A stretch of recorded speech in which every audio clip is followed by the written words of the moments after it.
Hello everyone. So on a recent video that I shared about the broken wing butterfly and why it's my favorite trade and the trade that I teach to most traders, it's one that I use for income on a monthly basis as well.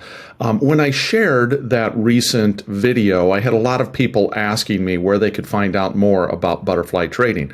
So there's going to be a link that I'll share below that will take you to where you can sign up to get a more detailed video about butterflies specifically. Now, the rest of the video past this is the same one I shared previously. So if you watch that one on the SPY broken wing butterfly, there's not really going to be anything new in that. But I did want to record and share this little intro, letting people know that they can get a link below to a more detailed 15-minute session on butterflies. Thanks so much. Take care. Hello, fellow options traders. Steve Ganz here.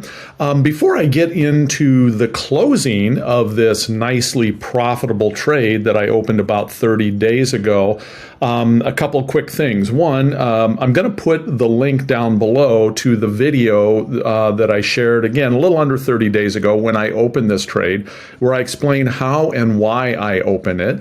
And I'd also like to ask a favor of you to please give me a like, a thumbs up, a subscribe. Let me know that you like this type of content. So what I'm doing here, this is one of my favorite trades, the broken wing butterfly. Make sure you go and look at when I opened this trade and my thought process behind opening it.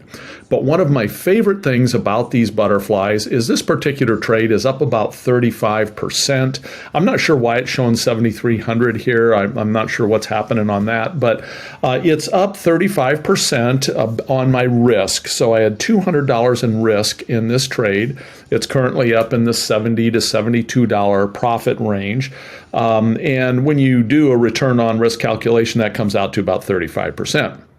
But the thing I really like about this trade is the market can gyrate through a really wide range here. This is the SPY ETF. This can drop, 10 points or more, and I'm not into any trouble. It can go up almost indefinitely, and I'm not really in any trouble. This is, of course, our P&L diagram at expiration, but let's see what it looks like here today. So if I come in and I dial this back to today, we can see this green T0 line. So that's our current P&L in this trade. And again, the nice thing about this is this just slowly decays, and this line just creeps up a little further, a little further, a little further each day. And again, it's a very wide range that this decays in. I mean, I could right now, where I'm at in this trade, I could be down here around the 437 range and still be profitable. I could also be all the way up here to the 466 range and still have a little bit of profit.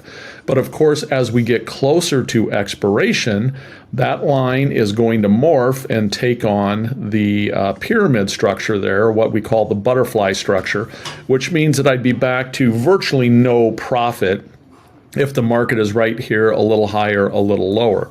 So my favorite way to make these trades is put the trade on, get my 15-20% or so out of the trade when it's nice and flat like this. There's no drama involved in having to decide, do I have to adjust this?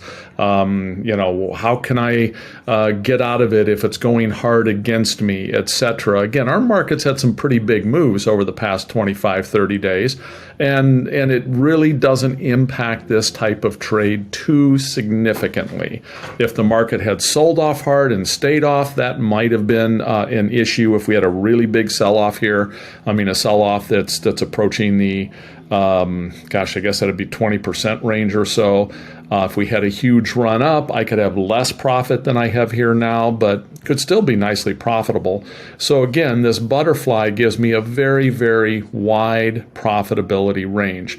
But what I do want to do, this thing has 11 days to expiration, we can see right here, is I really don't like to take these things to expiration, because the closer we get to expiration, the more gamma comes into play.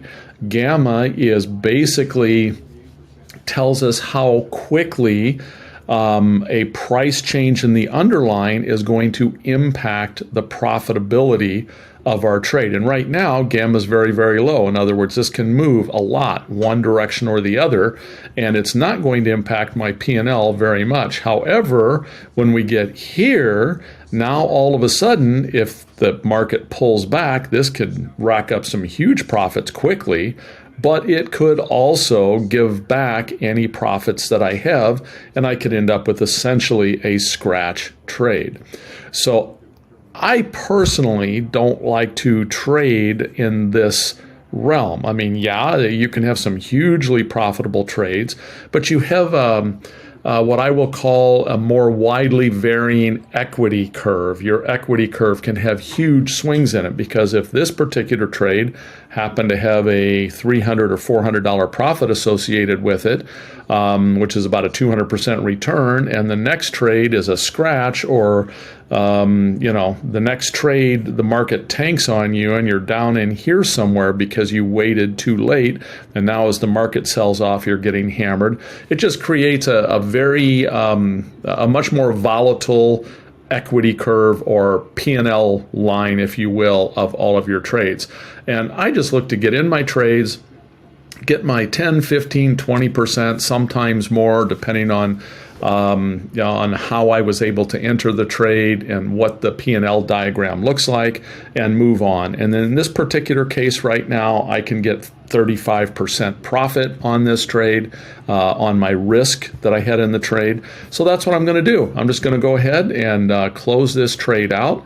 So I come in here to my save trades, come right here, and I simply, let's see, take that back.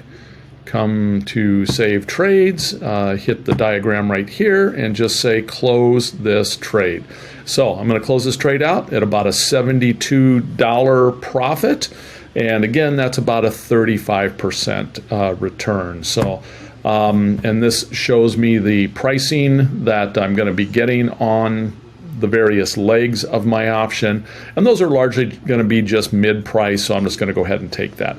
So that is the closing of this start to finish broken wing butterfly. Again, one of my favorite trades. I make these weekly. I probably have 6 or 7 of them on personally right now. I do them at various expiration points. They could be as short as 14 days to expiration. If in a real volatile market, I can do that. In a less volatile market, I tend to go out further in time.